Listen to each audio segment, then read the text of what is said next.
Assalamualaikum warahmatullahi taala wabarakatuh. Salam bahagia, salam pencerahan untuk teman-teman yang berkesempatan bersama dengan saya pada malam ini.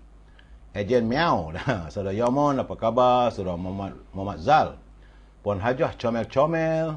Yomon nak live bersama, saya tak tahu. Boleh tulis apa yang Puan saudara nak ya Yomon. Saudara Madam K, saudara Zamari LC, terima kasih sahabat malam menemani saya, saudara. Saudara Muhammad Zal, saudara Muhammad Nazir Syafi'i, Waalaikumsalam. Saudara Said Wahab, salam pencerahan daripada Tanjung Piai di negeri Johor, jauh tu. Begitu juga saudara Abdul Rahman Abdullah daripada Johor Bahru, saudara Ahmad Map, saudara Joka Karib, Joka. Saudara Chef Haji Saleh, saudara Puan Normah Abdullah, saudara Said Zainal Amil katanya, saudara Adris Shah Jaafar, saudara Rahman, saudara Fazil Yub. Begitu juga saudara Syahid Ibrahim, saudara Zek Zul, saudara Jalal, sahabat kita Rosmini dari Pontian Johor. Puan Rosmini apa khabar? Saudara Muhammad Yusuf Ishak dari Bandar Baru Kedah, saudara Nur Azman, saudara Syamsul Anwar dari Puchong Selangor, Urut Bismillah di Tanah Merah. Yo Sayu Yang, hai, saudara Nasir, Hajah Hamim Haji, Suam Hajah Hamimah, saudara Hajah Hamimah, apa khabar Puan Hajah? Moga sihat walafiat. Oh, dari Setiawan ya Hajah Hamimah. Saudara Abdul Hamid dari Kuantan Pahang, saudara Puan Azizah Arazaina, salam Binjai.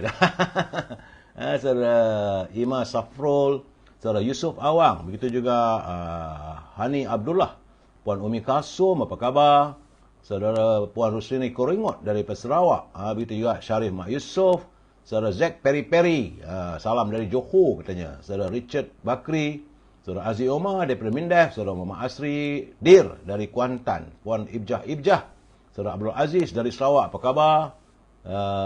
Salam pencerahan ya, saudara Abdul Hamid dari Kuantan. Itu juga Eddie Kamel, Waalaikumsalam. Saudara Abdul Aziz, saudara Said Abdul Hakim Jaafar dari Singapura, saudara Zanuddin Ismail, Waalaikumsalam. Bin Haji Arsyad Sabiran dari Johor, Raja Juma dari Rawang, Negeri Selangor, saudara Kamarul Azhari, saudara Hafiz Azhara, Puan Hamidah Kamat dari Kelang, saudara Johasri, saudara Abdul Kadir, saudara Sofi, saudara Abdullah. Begitu juga Yo Sayu Yang. Terima kasih, bukan peminat saudara. Yo Sayu Yang bukan peminat, mereka adalah sahabat saya. Sebab itu mereka akan sentiasa like, share dan subscribe bersama dengan saya. Bukan peminat saudara, siapalah saya ada orang nak minat pula. Saudara Syuhami Abu, Puan Abinah Kamat dari Kelang, saudara Elias Muhammad, Muhammad Hashim Muhammad Din dari Kemayan. Begitu juga saudara Zamri Abdullah dari Bera, Pahang saudara. Brother Joe, apa khabar? Saudara Azhari Tok Kaya, Jejak Warisan, Zamri Abdullah dari Bera, saudara Abdul Rahman.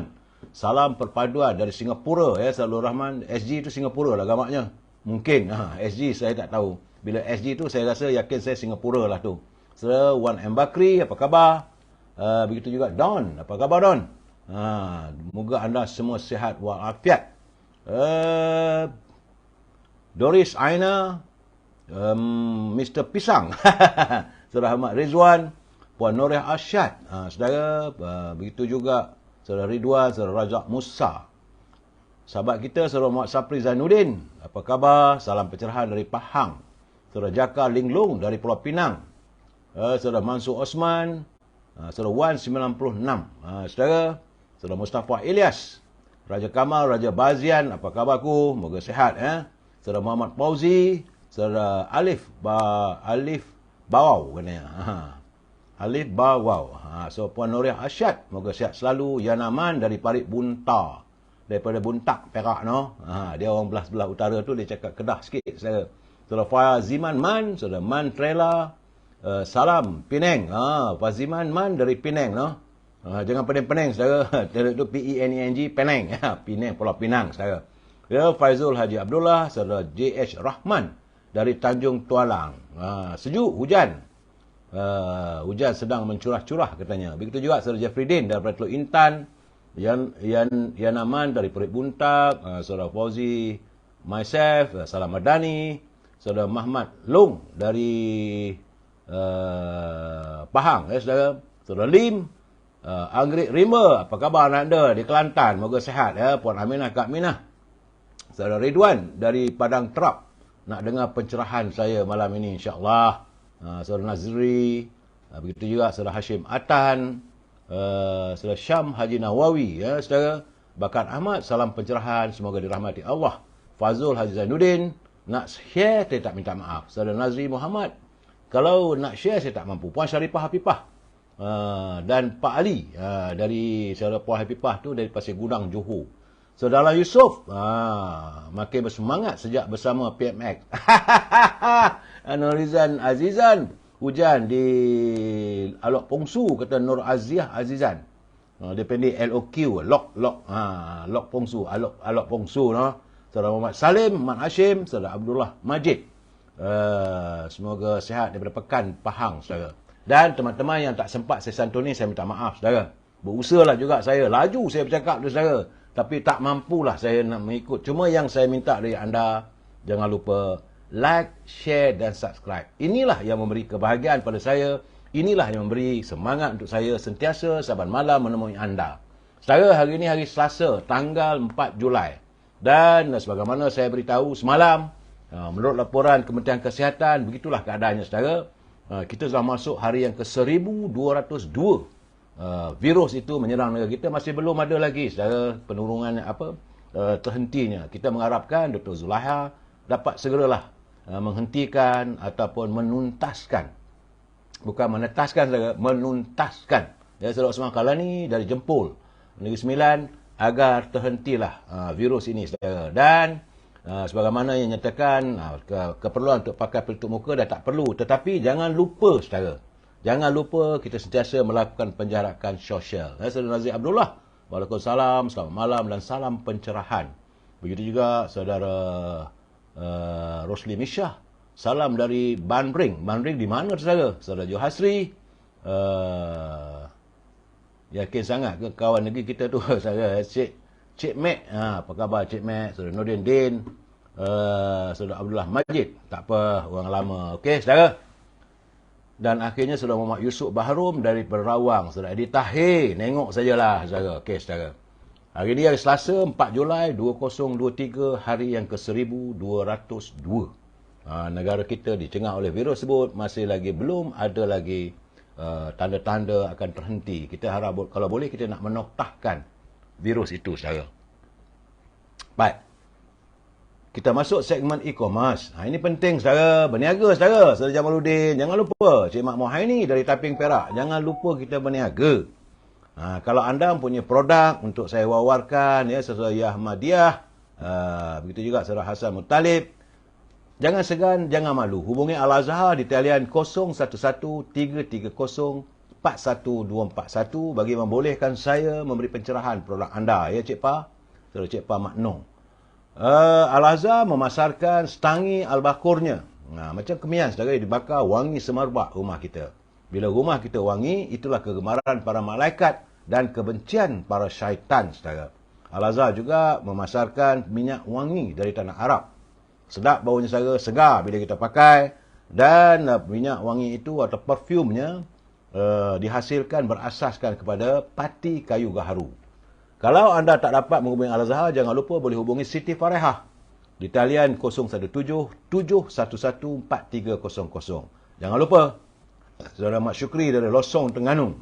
Saudara, hubungi Siti Farehah dan jangan lupa dendeng manis Siti Farehah serta simpulan kasih Cik Siti. Dibuka untuk tempahan, saudara. Begitu juga dengan popiah sira Lady Maria. Boleh hubungi saudara Nizam di talian 019-435-1203. Rangup, pedas, manis, sambil-sambil melabun kita makan. Harganya harga ramah, saudara. Bagi teman-teman yang tak tahu nak jual apa, ada produk daripada Puan Roschun. Puan Roschun boleh anda hubungi di talian 012-257-5917. Kerana beliau memasarkan makanan khasiat, berkhasiat berasaskan pada oat. Sesuai untuk menambahkan tenaga dan minum pagi sesuai, saudara. Benda pun harga ramah juga, murah, saudara, tak mahal mana. boleh hubungi Puan Roscun di talian 012-257-5917. Itulah seketika saudara dalam segmen e-commerce. Kita masuk sekarang segmen ini penting bagi saya untuk kita hayati bersama. Walaun. Waalaikumsalam. Walaun. Saudara Jonet Hamzah, Rosli Yunus dari Jementah Johor, saudara Kamarudin daripada Negeri Sembilan, saudara Mina Ice Kitchen. Begitu juga dengan Kazani, salam untuk warga Cinta Damai, Abdullah Majid. Terima kasih, itulah saya. Yang dapat saya lakukan hanyalah memberi pencerahan. Tak lebih daripada itu saya. Saudara Ramzul, selamat malam. Saudara Abdul Ghaffar Hamzah dari Kuantan. Baik, saudara.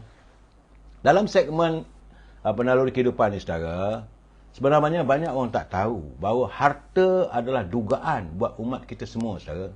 Kerana Nabi Muhammad SAW juga mengajar kita supaya harta itu dijadikan aset untuk bekalan kita di akhirat. Bukannya untuk membebankan kita. Sebaliknya, saudara. Kadang-kadang harta ni kita kumpul banyak-banyak. Bila kita tinggalkan, bila kita kembali kepada Allah nanti, saudara, semua kita akan tinggalkan. Tapi apa yang kita bawa? Kalau harta itu kita gunakan untuk kebaikan, maka itulah bekalan kita, saudara. Kerana baginda Nabi Muhammad SAW bersabda. Ini diriwayatkan dari Ka'ab bin Iyad. Baginda mengatakan, aku pernah, Ka'ab, dia kata, aku pernah mendengar. Baginda Rasulullah SAW bersabda, sesungguhnya masing-masing umat itu ada fitnahnya, dan fitnah bagi umatku adalah harta. Itu kegusaran baginda Rasulullah SAW terhadap, dia kata itu boleh jadi fitnah. Fitnah umat bagiku adalah, fitnah bagi umatku adalah harta. Ini riwayat Ahmad, Tirmizi dan juga Ibni Hibban. Jadi saya, harta itu ujian dari semua sisi. Bermula dari saat kita mengumpulkan harta itu dan mengembangkannya. Dan kesibukan ini sering melalaikan seorang itu daripada beribadah kepada Allah SWT. Kerana kita sering mengejar, nak cari harta, kita lupa, kita lalai untuk beribadat. Sebagaimana dituntutkan oleh Allah, saudara. Dan kita lalai. Bukan itu sahaja, saudara. Bahkan keasyikan dan kesibukan kita mengumpul harta, tidak akan ada titik penamatnya. Tidak ada titik noktah, saudara.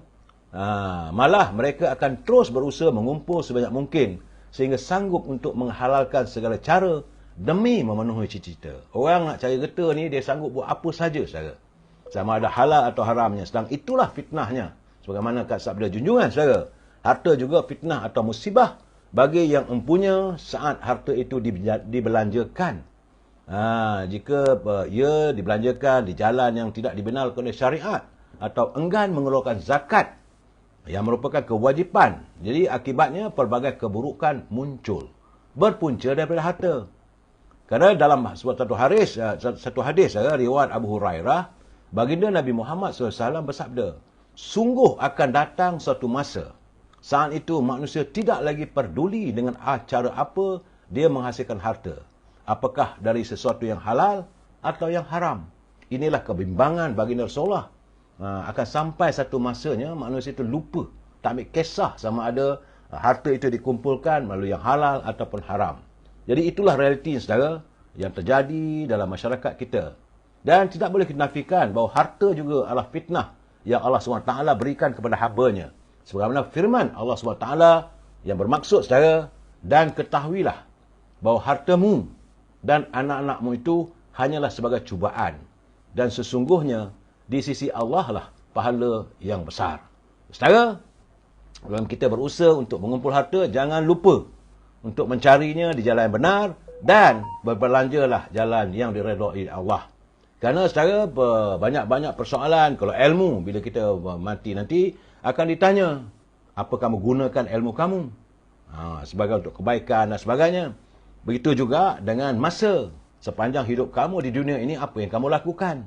Tetapi dengan harta ini akan ditanya, dari mana kamu dapat harta itu, dan bagaimana kamu mengumpul harta itu, serta bagaimana kamu membelanjakan harta itu. Harta ini benarlah sebagaimana kata baginda Rasulullah SAW, maksudnya harta itu adalah fitnah. Selamat kerana surat Al-Kawthar, Allah Wazala beri amaran, surat Al-Kawthar. Inna a'tayna kal kawthar fasalli li rabbika wanhar inna sani'ataka huwal abtar. Jadi saudara, kita berusahalah saudara kalau dapat. Saudara Mat Kelana tadi kata surah Al-Kausar. Dan kita mengharapkan supaya kita dapat berkesempatan untuk meneguh nikmatnya air daripada perigi milik baginda Rasulullah SAW, saudara. Baik, saudara. Lebih tak boleh, saudara. Saya bukan da'i, saudara. Saya juga bukannya pendakwah yang bertauliah. Bukan ustaz, saudara. Terima kasih, saudara Selipah Hanyut. Saudara Faizal Acoy. Salam Satu Malaysia. Saudara Mazlan Khalib. Saudara Ibrahim Cik Muda. Puan Halimah Hashim. Salam warga cinta damai. Abang Tony Durian pun ada, saudara. Begitu juga Jamal Azmin. Waalaikumsalam. Saudara, kita santun pula Mutiara Kata. Ini kiriman sahabat saya, Tan Sri Osu Sukam. Hari-hari dihantar pada saya. Ini untuk perkongsian kita bersama. Dalam segmen Mutiara Kata ini, kata Tan Sri Osu Sukam, kendalikanlah nafsu syahwatmu dengan memperkukuhkan iman di dada. Untuk sering berpuasa, di samping menjauhkan diri dari dosa kecil dan sentiasa berdoa untuk tidak meletakkan nikmat syurga dunia mengatasi fikiran kita. Jadi saudara, kendalikanlah nafsu syahwat kita ini saudara dengan memperkukuhkan iman di dada. Itu pandangan ataupun kata-kata hikmah daripada Tan Sri Osu Sukam. Terima kasih Tan Sri atas kiriman Mutiara Kata yang bagi saya begitu berarti elok untuk kita hayati bersama. Usai Mutiara Kata, kita masuk. Ini orang Melayu, saudara. Jangan lupa, kita warga bangsa yang berbudaya. Jadi saya suka menyantuni pantun Pak Nazil. Walaupun di Perlis, jauh beliau mengirim pantun hari-hari pada saya dari Perlis. Dalam usia beliau, usia persaraan sebagai guru, beliau masih terus berkarya. Teruskan berkarya Pak Nazil. Kata Pak Nazil, udang galah si ikan pelata sama berangan laku dijaja. Tidak salah mengumpul harta, asalkan jangan di dunia saja. Jadi tepatlah saudara apa yang dikata dalam sabda tadi. Kata Pak Nazil, tidak salah untuk mengumpul harta, asalkan jangan untuk di dunia saja, saudara. Harta itu juga Allahu Akbar. Harta itu juga harus jadikan bekalan di akhirat nanti. Sebagaimana kita gunakan, kita derma, kita lakukan zakat, saudara. Dan kita bagi-bagikan pada mereka asnaf-asnaf yang perlu kita bantu. Itulah harta kita di akhirat nanti, saudara. Pak Nazir saya suka bila dia cakap, bila ada satu benda agak ini kita kurang faham, dia jelaskan. Dia kata berangan itulah sejenis ikan laut. Udang galah si ikan pelata, sama berangan laku dijaja. Bukan buah berangan, saudara. Sejenis ikan laut itu ikan berangan. Tambahnya lagi, orang lurus berkaca mata, telinga bersubang, namanya Siti.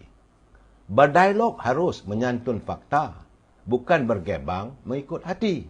Itu pesan Pak Nazir untuk kita kalau kita berdialog, kalau kita berbicara, bukan ikut hati, saudara. Mesti mengikut fakta-faktanya. Terima kasih kepada Pak Nazir, samping mengingatkan teman-teman, juga mengingatkan diri saya supaya bila saya memberi pencerahan, mesti ada faktanya, saudara. Fakta saya lain tak ada. Sahabat malam mengingatkan pimpinan negara, khususnya Yang Berhormat Datuk Seri Anwar Ibrahim selaku Perdana Menteri yang ke-10 yang berada di anjung kuasa di Seri Perdana bersama dengan barisan kabinetnya. Kita mohonlah agar Yang Berhormat bila nak berbelanja itu ingat, janganlah berbelanja wang negara tanpa had. Kerana kita bimbang seandainya wang negara dibelanjakan tanpa had, negara boleh jadi muflis. Tak salah saudara kita memberi pesanan atau peringatan, saudara. Dan kepada teman-teman harus saya beri peringatan, mereka yang menyunting semula live saya ini dan dimasukkan dalam apa channel sekalipun, tidak ada masalah bagi saya. Tidak perlu untuk mendapat kelulusan pun, saudara. Tetapi anda harus bertanggungjawab atas setiap syutingan yang anda lakukan, kerana saya tak mampu untuk memantau semuanya, saudara. Jadi pastikan anda bertanggungjawab atas setiap culipan ataupun syutingan yang anda lakukan dan dimasukkan dalam mana-mana channel sekalipun. Kena ingat, saudara, ini adalah pencerahan politik. Tak lebih daripada itu, saudara. Matlamatnya untuk sekadar memberi informasi, saudara Roslan Mubin, saudara Satpiut, Puan Norma, saudara Nosyam, saudara Zamri, saudara Zainal. Dan bila saya memberi pandangan ataupun kritikan, kita mesti berpegang pada prinsip, kita mesti bersetuju untuk tidak bersetuju. We must agree to disagree. Rosli Tahir, teman ada meniaga ikan rebus yang dah dibuang isi perutnya. Tak ada masalah, saudara. Sila hubungi Al-Azhar, boleh bincang. Saudara? Tak tahu apa ni. Berniaga ikan rebus yang dah dibuang isi perutnya. Ikan kering ke? Tak tahulah saya. Jadi, saudara, kalau anda mau menyantuni apa yang saya beri pencerahan, tak ada masalah, saudara. Asalkan gunakanlah bahasa yang baik. Kerana kita adalah warga cinta damai. Kita menyantuni semua aspek, saudara, secara harmonis. Ingat, saudara, ini pesan saya. Jangan guna mengarut yang bukan. Masuk live saya ini mencarut, maki hamun. Saya tak izinkan, saudara. Sebab kita adalah warga cinta damai yang menyantuni setiap aspek secara harmonis. Saudara, berita pertama yang saya nak nyatakan adalah bagaimana kedudukan 5 dari 43 empangan utama di negara kita ini, iaitu membabitkan diri Johor, Perlis, Kedah dan Pulau Pinang. Hari ini sudah pun berada pada paras amaran.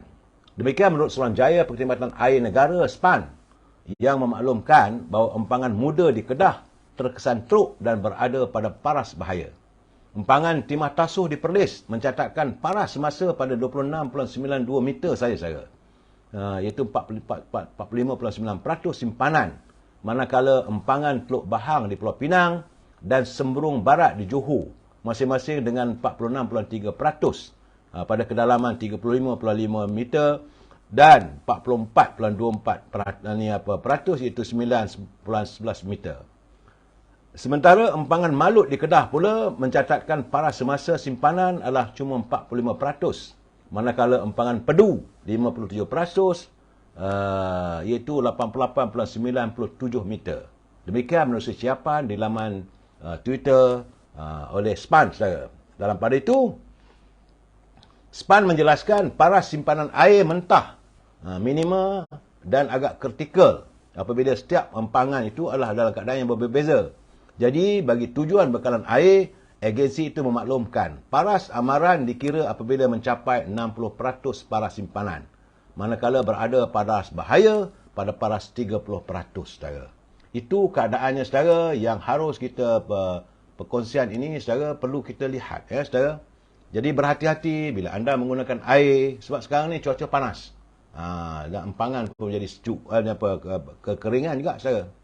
Baik, saudara, saya harus menyantuni tentang apa yang berlaku di Kemaman, saudara, berhubung dengan tragedi kepala air di jeram air putih di Kemaman.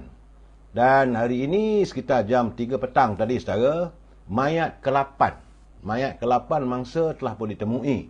Itu merupakan remaja perempuan. Dia ditemui tidak jauh dari mayat kedua yang ditemui pada semalam, saat kemarin. Menurut Ketua Polis Daerah Kemaman, Superintendent Hanyan Ramlan, mayat Puteri Alia Masyarah berusia 16 tahun ditemui sekitar jarak 2 km dari lokasi kejadian. Ya, saudara Syarishah Nia Idris, ya, saudara.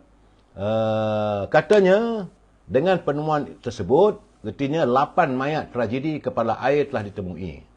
Untuk makluman terkini, katanya mereka pihak polis telah pun menemui satu lagi jenazah pada pukul 3 petang. Dan siasatan pihak polis mengesahkan ia adalah satu mangsa wanita dan kita bawa balik ke Balai Polis Air Putih dan disahkan iaitu Puteri Alia berusia 16 tahun. Menurutnya, pihak polis masih lagi berusaha untuk mengesan 2 lagi mangsa, iaitu Puteri Nur Fatin pada usia 14 tahun dan tunang kepada Puteri Balqis, iaitu Izzati ataupun Muhammad Fikri Saliman berusia 24 tahun yang masih sedang giat dijalankan. Pada hari Selasa lepas, mayat Puteri Balqis Izzati Abdul Rahman 18 tahun ditemui di belakang Masjid Dadung. Mayat ditemui kira-kira jam 7.45 pagi tadi, sekitar jarak 24 km dari lokasi. Jadi artinya sekarang, saudara, kalau 8 yang 2 lagi belum temu, 10 lah mangsanya, saudara. Dan kita mengharapkan agar pihak polis, mereka berjayalah dapat menemui semua mangsa-mangsa tersebut. Kita berasa sedih. Ini merupakan tragedi sedih pada awal bulan Julai ini, saudara. Cuma yang saya agak tak senang bila Menteri Besar Terengganu dia kata bukan kerana berpunca daripada pembalakan haram. Itu tak betul lah. Jangan buat kenyataan. Biarlah pihak penyiasat memaklumkan. Kerana kalaulah hutan-hutan tak ditarah, tak adalah berlaku turunan air yang begitu laju. Jadi tak perlulah buat kenyataan begitu. Secara orang dalam kesedihan begini sepatutnya carilah jalan untuk paling tidak mengurangkan derita batin, perasaan warga yang terkesan. Bagaimanapun, secara peribadi saya ingin mengucapkan terima kasih kepada Yang Amat Berhormat Menteri Besar Terengganu kerana menghulurkan bantuan dan memberi segala kemudahan dalam urusan pengkebumian dan juga pencarian dan memberi bantuan kepada keluarga yang terkesan. Satu keluarga saya, Saudara Mat Kelana, bulan ini diharamkan berperang. Jadi walaupun jangan kacau pencerahan saya. Ya. Terima kasih Saudara Mat Kelana. Ya, Saudara Amiruddin Harun, terima kasih. Saudara Faizul Hazizuddin, begitu juga Saudara Alias, Nur Azila Yahya, Saudara Hamka, Nia Idris, Awang Zah. Salam untuk sahabat semua katanya, Norit Nazwan, Jaafar Abdul Manap.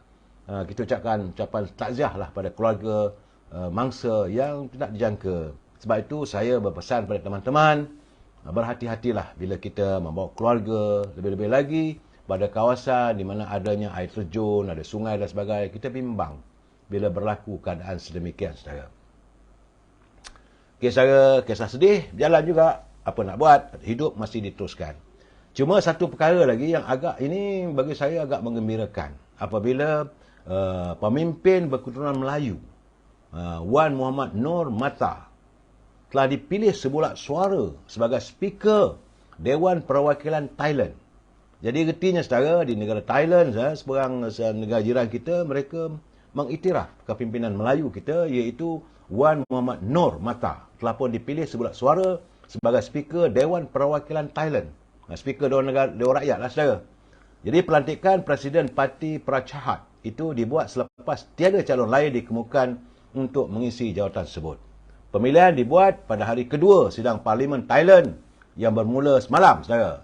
Jadi pencalonan Wan Muhammad Noor dilakukan oleh Ketua Parti Move Forward, itu Pita Limjaroenrat. Limjaroenrat adalah calon yang sepatutnya menjadi Perdana Menteri Thailand, tapi masih lagi tertangguh, saudara. Dan pelantikan tersebut merupakan kali kedua, bukan kali pertama rupanya Wan Muhammad Noor yang berasal daripada Narathiwat, Thailand, bila dipilih sebagai speaker Dewan Perwakilan. Kali pertama bila dipilih di jawatan tersebut adalah pada November 1996 sehingga Jun tahun 2000, saudara. Beliau juga pernah menganggotai kabinet pada era pentadbiran bekas Perdana Menteri Thaksin Shinawatra, saudara. Jawatan terakhir beliau dalam kabinet Thaksin ialah sebagai timbalan Perdana Menteri pada tahun 2004. Ketika itu, parti yang terajui beliau hari ini sekali menyokong parti Move Forward yang sedang berusaha untuk membentuk kerajaan. Gabungan Parlimen Thailand dijadual mengundi calon Perdana Menteri pada 13 Julai nanti, saudara. Saya kalau tak silap, saya pernah berjumpa dengan Wan Muhammad Noor ni, saudara, waktu saya menjadi jawatankuasa Exco luar negara dipimpin oleh Datuk Nazir Aziz. Kami pernah adakan pertemuan, tak silap saya tengok wajah tadi, saya ingat-ingat lupalah, saudara. Itu tahun 87 dulu, lama dah, saudara. Wan tu masa tu jadi pemuda juga. Dan hari ni bila jadi speaker, dan kita harus merasa bangga. Betulnya di Thailand adalah orang Melayu yang jadi speaker. Besar pangkat speaker, saudara. Bukan mudah-mudah, bukan jawatan yang sembarangan. Ya betul, saudara Zakir Hashim, saudara Wan Muhammad Noor Matha pernah jadi timbalan Perdana Menteri Thailand. Benar.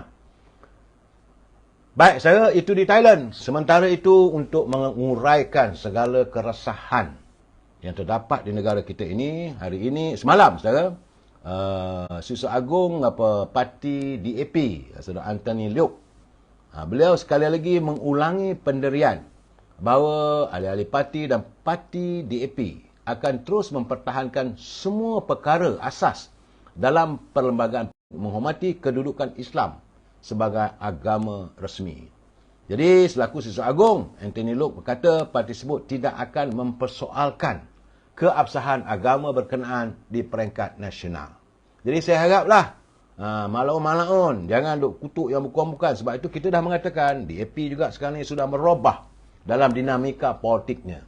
Jadi beliau menyatakan pendapat saudara Azminuddin katanya komen biar fakta yang benar, jangan pakai sebat aja. Dia kata nanti aku balon katanya. Itu keadaan. Terima kasih Saudara Azminuddin. Jadi saya Menurut Anthony Loke lagi, dia kata dia kecewa dengan Dr. Mahathir. Kononnya DAP akan mengugat Perdana Menteri Datuk Seri Anwar Ibrahim berhubung hal tersebut.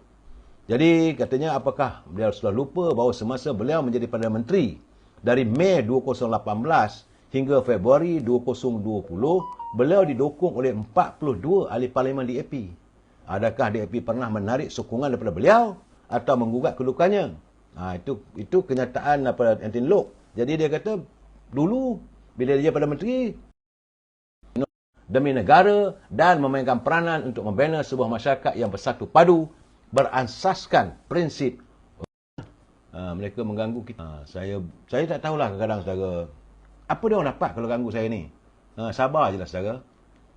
Saudara Faris Atan, saudara Razak Zek, Rosli Tahir.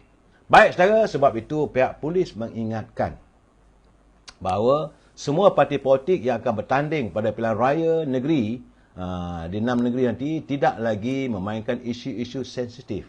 Khususnya berkait dengan 3R, iaitu bangsa, agama dan raja sepanjang tempoh berkempen.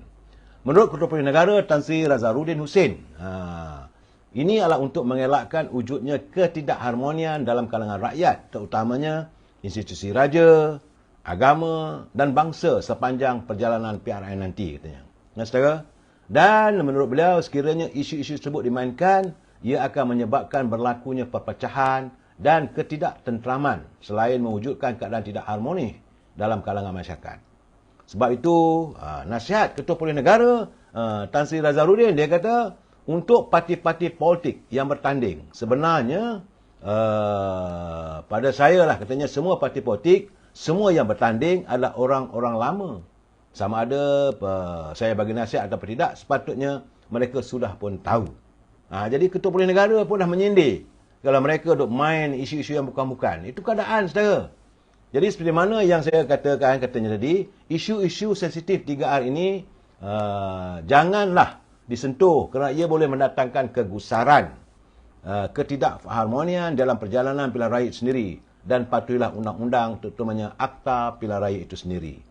Jadi kalau saya cakap isu rasuah, katanya itu biarlah SPRM boleh cakap. Jadi saya cakap tentang kesalahan-kesalahan pilihan raya, akta hasutan, isu 3R. Jika dimainkan, kita akan menyebabkan perpecahan. Itu akan berlaku dan ketidaktentraman. Jadi menurut Tan Sri Razaruddin, pihaknya maupun PRN, pihaknya mahu, beliau mahu, pihak polis mahu agar pilihan raya negeri yang bakal berlangsung di 6 negeri kali ini berjalan dalam keadaan aman, manakala pengundi boleh keluar dan memilih calon-calon mereka dengan selamat. Selain itu, beliau mengingatkan parti-parti politik yang bertanding supaya mematuhi peraturan dan undang-undang sedia ada, khususnya berkaitan Akta Kesalahan Pilihan Raya 1954 dan Akta Hasutan.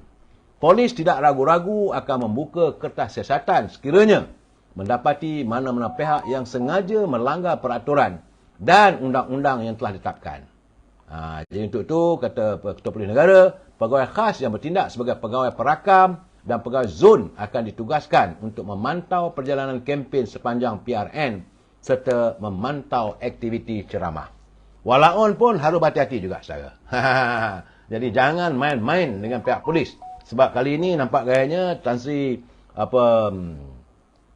Ketua Pilihan Negara kita yang baru, Tan Sri Razaruddin, beliau jelas mahu melihat ketenteraman awam itu dipertahankan. Dan pihak polis tidak akan bertolak ansur dengan mana-mana pihak yang cuba mencetuskan situasi yang tidak harmonis. Ya, Saudara Mak Nazir Omar,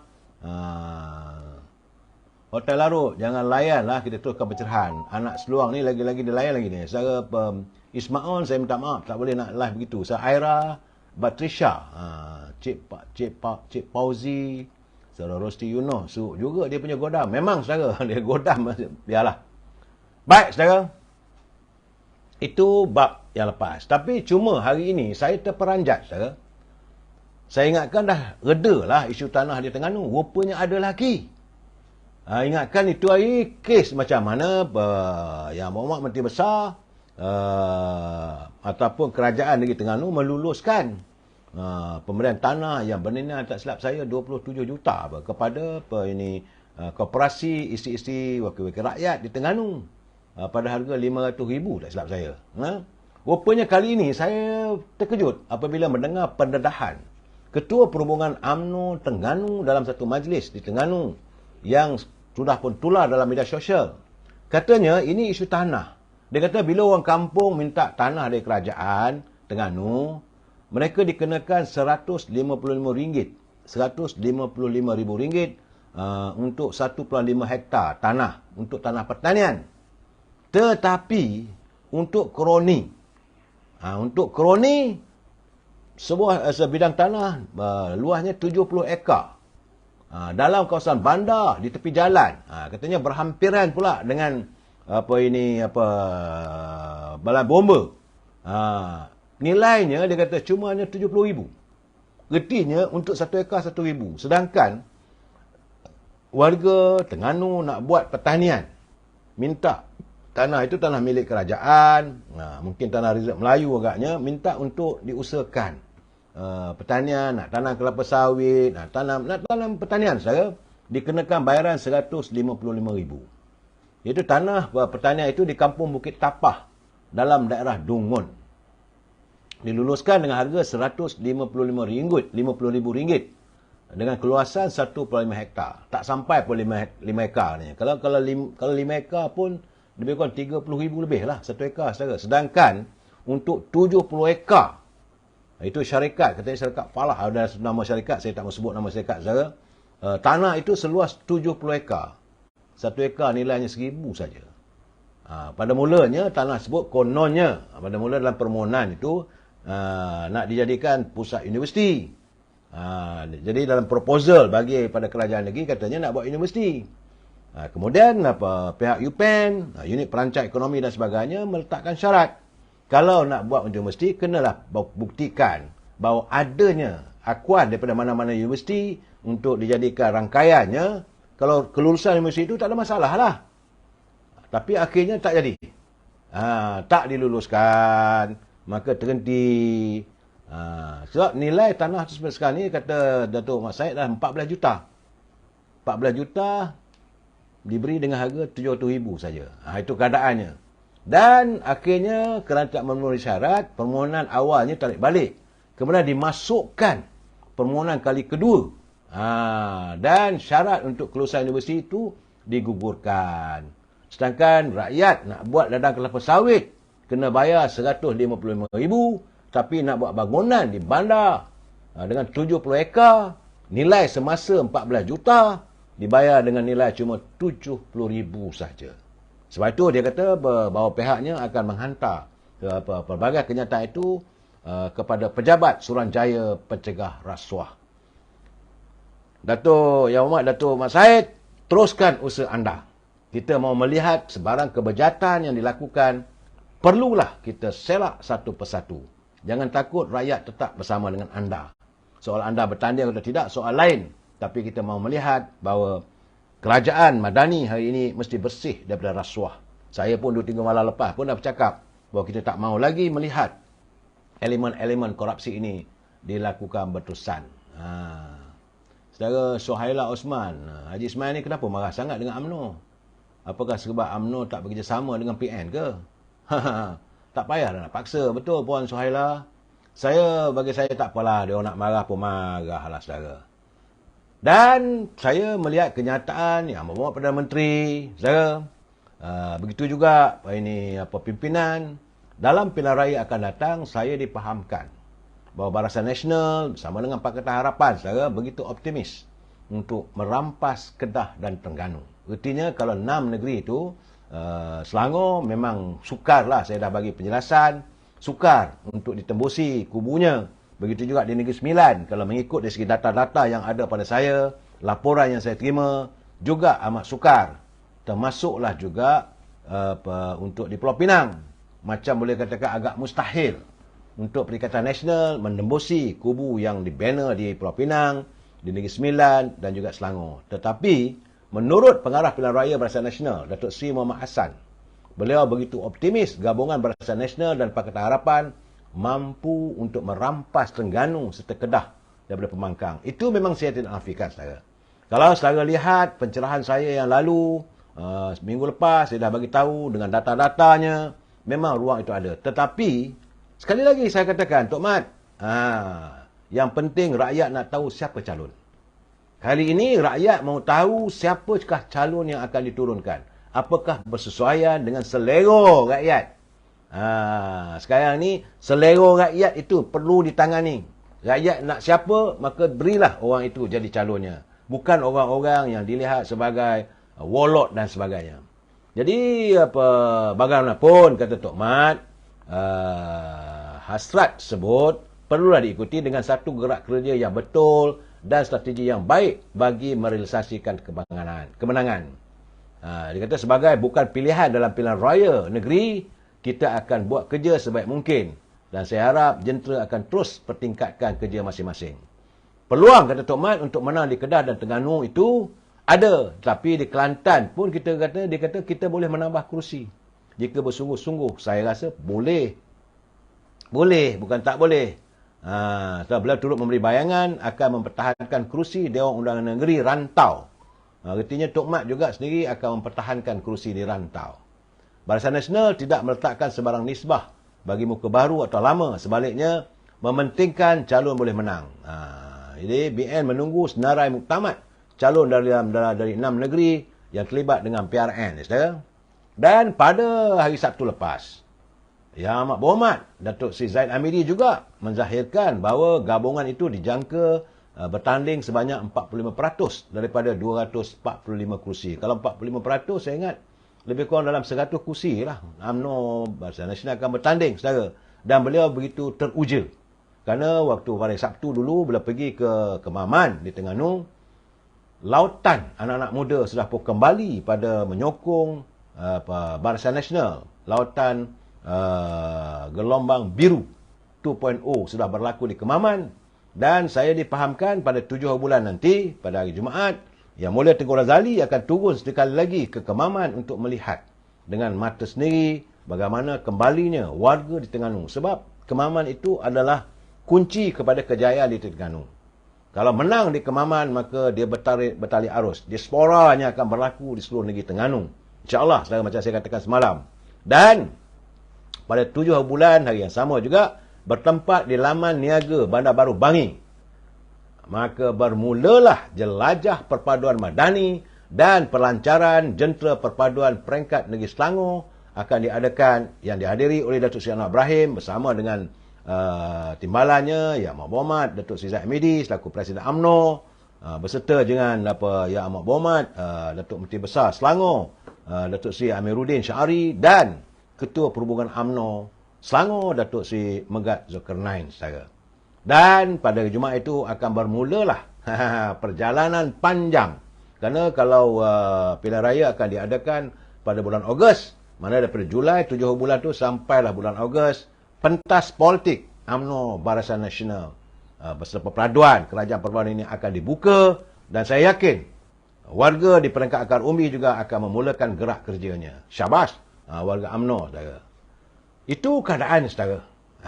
Dan kita harap agar gerakan kali ini benar-benar bersungguh-sungguh. Jangan main cah keting, jangan merasakan diri itu penting. Yang penting adalah kita.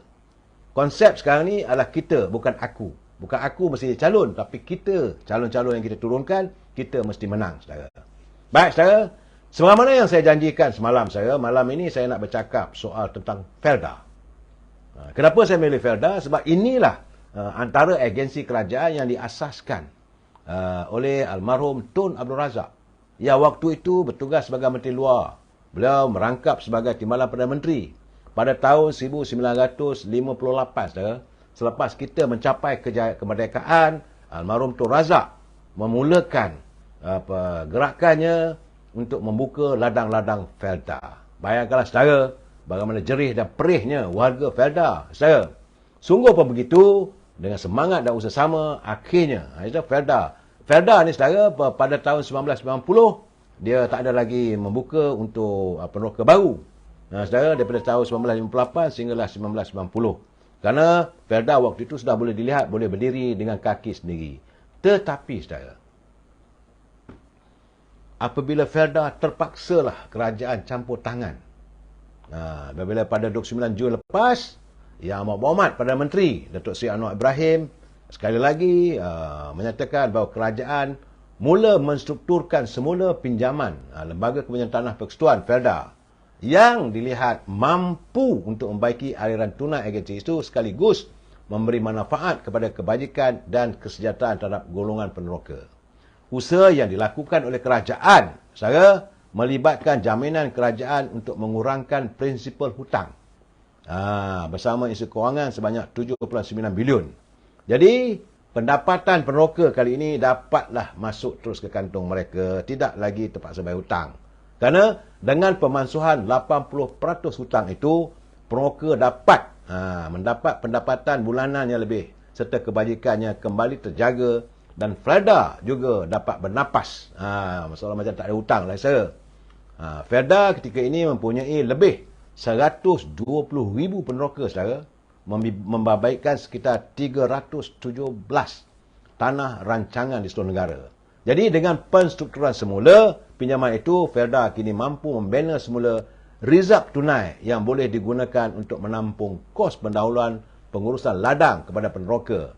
Dan sekiranya hasil memberansangkan, pastilah peneroka yang akan mendapat. Ini satu langkah yang baik, saudara. Ini satu langkah yang bijak. Begitu juga di Sabah ada lebih kurang 1,000 peneroka. Di Sabah ada 1,000 peneroka punya, saudara. Dan saya melihat, saudara, dari generasi pertama sampailah sekarang ni saya tak tahu sama ada generasi kedua, ketiga, keempat, saya tak tahu.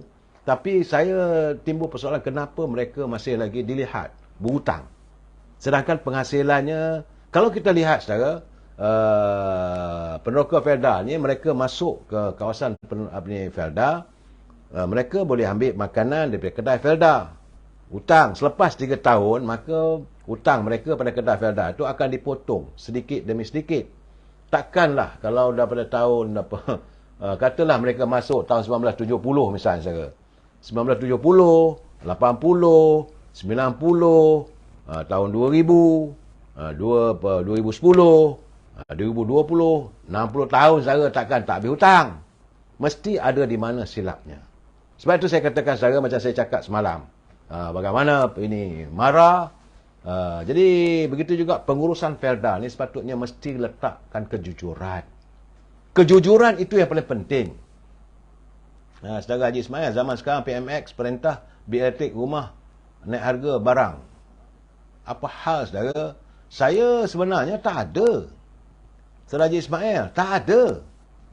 Kalau penggunaan di bawah RM750, dia kekal dengan tarif lama, saudara. Silap tu. Kalaulah bil itu RM750 tiba-tiba menaik berganda-ganda daripada yang dulu, boleh pergi jumpa TNB. Sebab demikian diumumkan oleh Menteri Tenaga, Nik Nazmi. Tak ada kenaikan tarifnya untuk di bawah RM750. Kalau penggunaannya berapa watt dan sebagainya, saya tak tahu, tapi itulah kefahaman kita. Dan sekarang, saudara, dengan usaha Datuk Seri Anwar Ibrahim, saya bercakap pasal Felda ni, saya melihat bahawa usaha untuk membebaskan belenggu hutang kepada warga Felda, saudara, maka pastilah akan memberi sinar kepada warga Felda. Asalkan kepimpinan di Felda itu jujur dan ikhlas untuk mentadbir Felda itu tanpa melihat untuk kepentingan diri. Saya dulu pun saya dah bercakap, saudara. Takkan nak mengulang lagi, tapi biarlah saya menyatakan betul serang. Saya bagi contoh. Felda dengan sejumlah 103 mana dia? Sejumlah berapa dia punya tu? 317 tanah rancangan. 317 tanah rancangan, kalau dibagi 4 pun, saudara, situ 4 bagi 3, 6, lebih kurang dalam lebih kurang 100. Mungkinlah kita pecah-pecah lagi 50 lah katakan ya. 50 kawasan tanah rancangan itu kita boleh mewujudkan sejumlah 317 jutawan Melayu, saudara. Asalkan, contoh saya katakan, mereka membekalkan plastik untuk semaian benih-benih. Itu satu, saudara.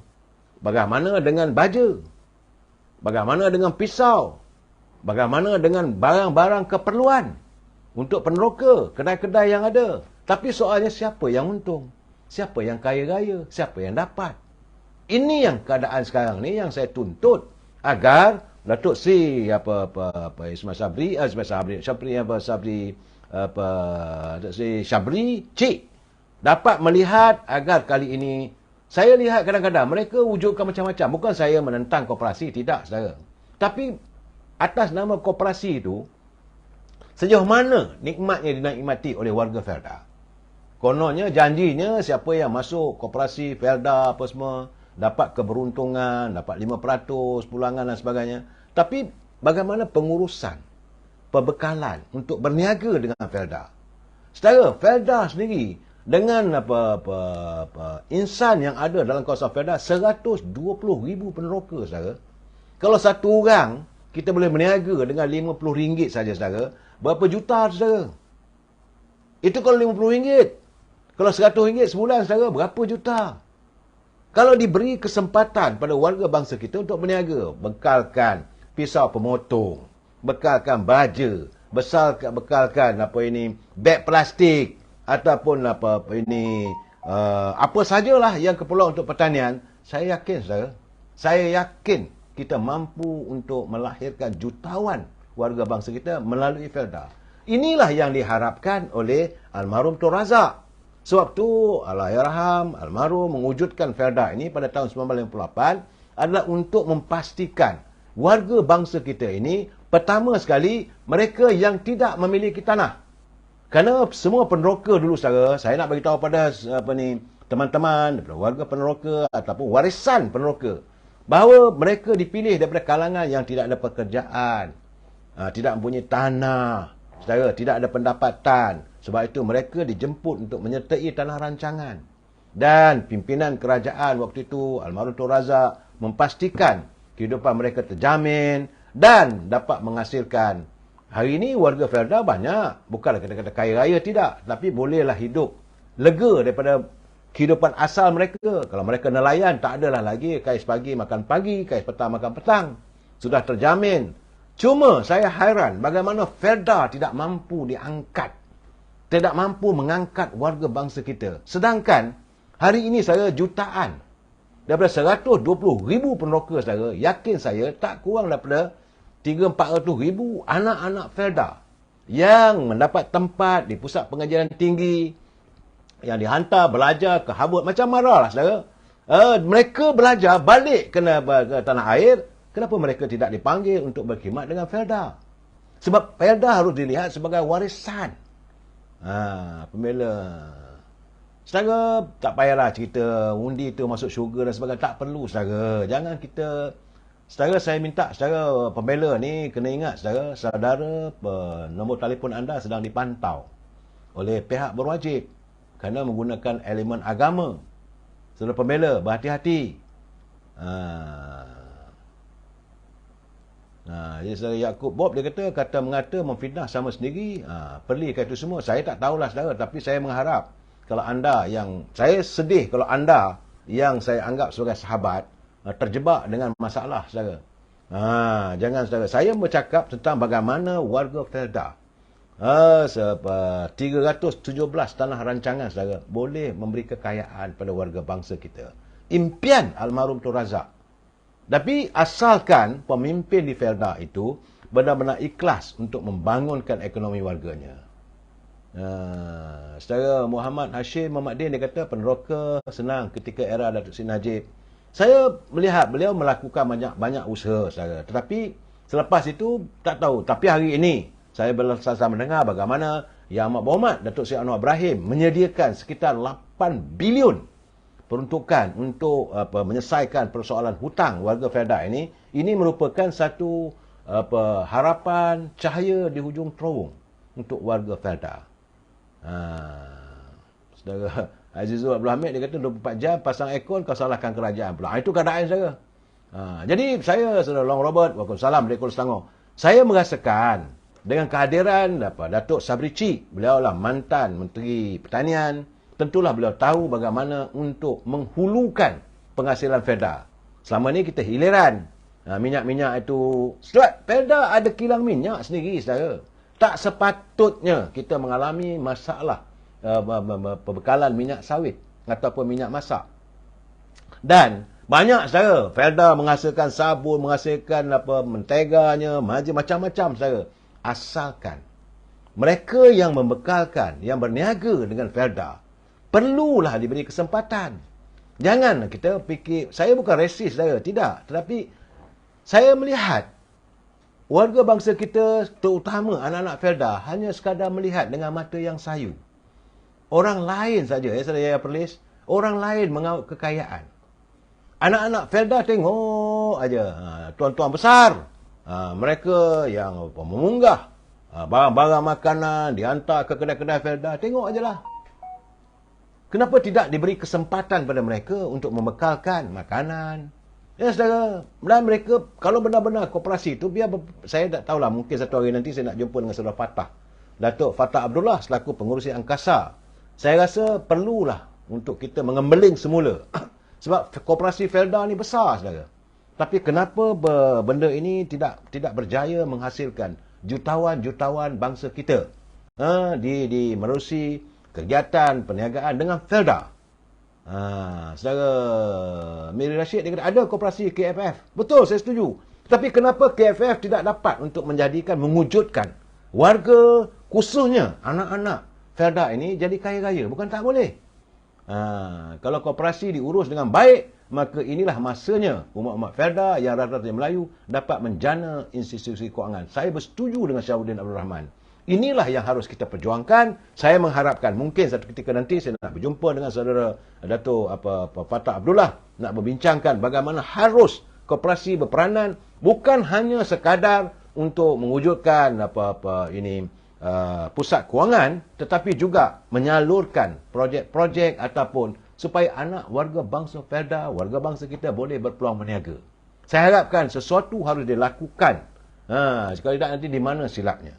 Saya malam esok kalau ada rezeki saya akan bercakap pula soal LKIM, Lembaga Kemajuan Ikan Malaysia. Kita nak bercakap bagaimana untung nasib warga nelayan. Jumpa lagi besok saudara. Wabillahi taufiq wal hidayah. Assalamualaikum warahmatullahi taala wabarakatuh. Selamat malam.